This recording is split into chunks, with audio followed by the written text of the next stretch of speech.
আমি আজকে দেখাতে চলেছি বাংলাদেশের সবচাইতে উচ্চতম মসজিদ। এই মসজিদের উচ্চতা প্রায় 1800 ফুট ওপরে। সো চলেন আসেন গাইস, আমার সাথে থাকবেন আর ভিডিওটা কন্টিনিউ করতে থাকেন। আর এই ফাঁকে ভিডিওটা একটু শেয়ার করে দেন, কারণ যেহেতু আপনি যদি মুসলিম হয়ে থাকেন ভিডিওটা শেয়ার চাই। চলেন, পৃথিবীর সবচাইতে উচ্চতম মসজিদে আমি চলে আসছি। ওয়াও, মাশাআল্লাহ মাশাআল্লাহ, কেউ মাশাআল্লাহ না লিখে যাবেন না। প্রিয় দর্শক, এটাই হচ্ছে বাংলাদেশের সবচাইতে উচ্চতম মসজিদ। এখন আপনারা আমাকে বলতে পারেন যে ভাই, এই মসজিদ কিভাবে একেবারে উচ্চতম মসজিদ হইলো?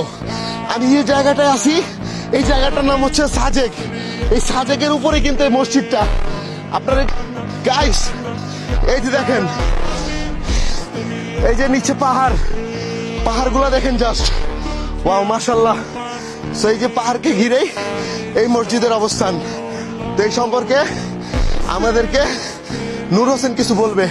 নূর হোসেন আসো, চলে আসো। নূর হোসেন, এই মসজিদটা দেখার পর তোমার অনুভূতি কি আর তুমি কি বলতে চাচ্ছ বলো? মসজিদটা দেখার পর ভাই অনুভূতি অনেক ভালো, কারণ এটা হলো বাংলাদেশের মধ্যে সব থেকে উঁচু একটা স্থানে এই মসজিদটা।